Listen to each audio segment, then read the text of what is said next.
Assalamualaikum warahmatullahi wabarakatuh. Perkenalkan, saya Nelly Mulyani dengan NIM 2022121179.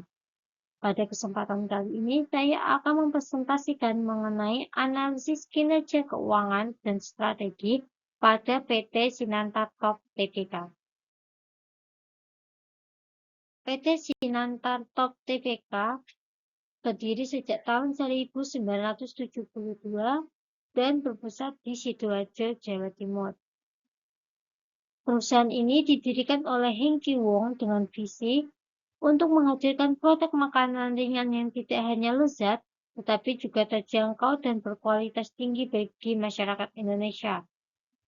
Berawal dari sebuah pabrik sederhana, kini Sianta Top telah berkembang menjadi salah satu produsen makanan ringan yang terbesar di Indonesia, dengan berbagai jenis produknya seperti snack, wafer, biskuit, mie instan, dan juga permen. Kesuksesan Sianta Top tidak terlepas dari komitmen terhadap kualitas, inovasi, dan kepuasan pelanggan.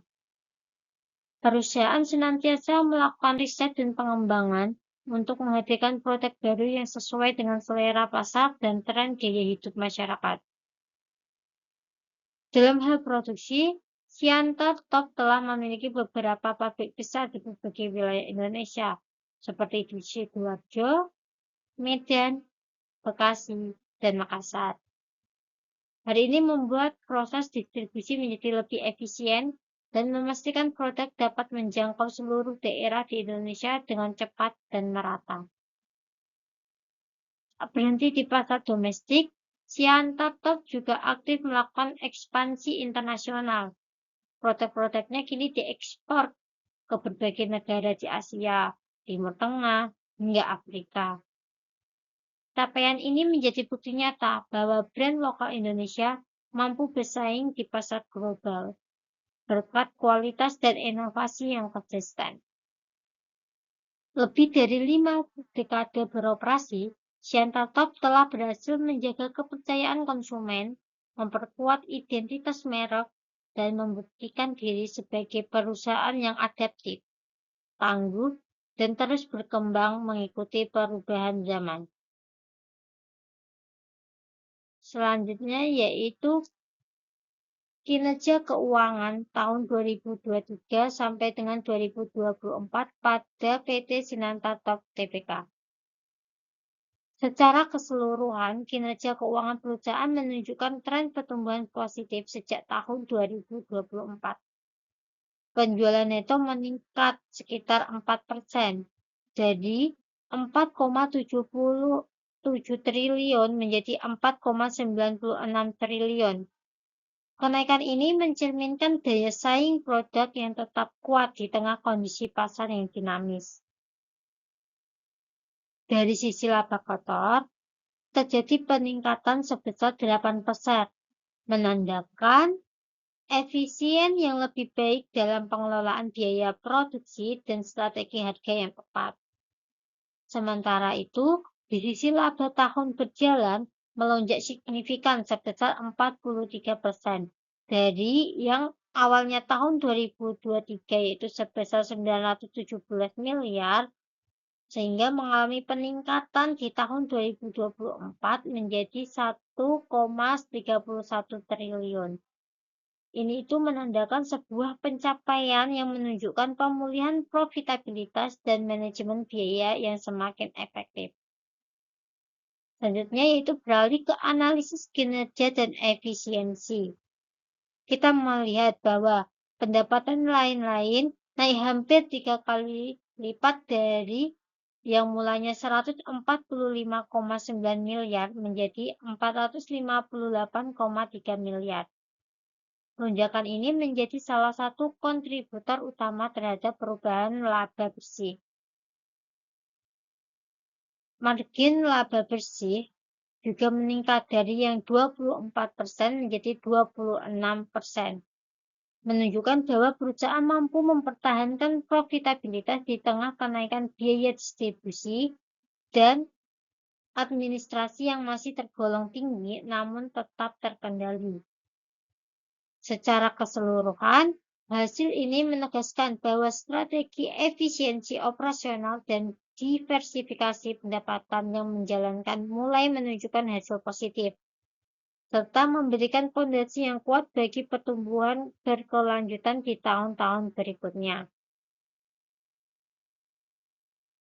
Menurut saya, prospek PT Sianta Top dalam 2 tahun ke depan dinilai positif dan menjanjikan.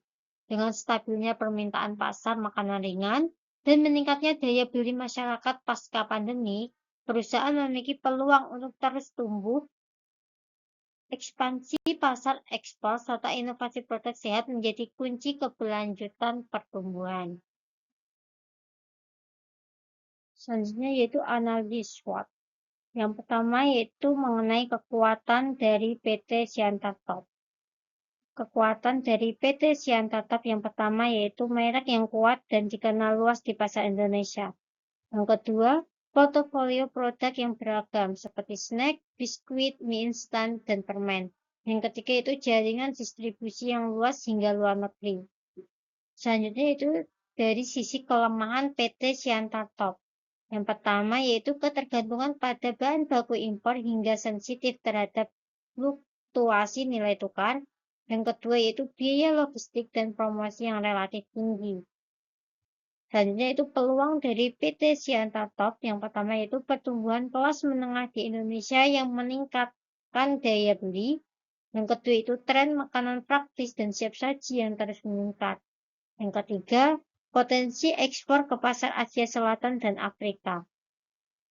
Selanjutnya yaitu ancaman dari PT Sianta Top dalam 2 tahun ke depan. Yang pertama yaitu fluktuasi harga bahan baku global.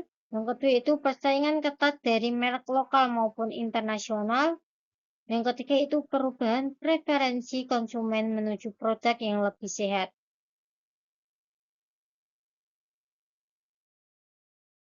Selanjutnya itu strategi.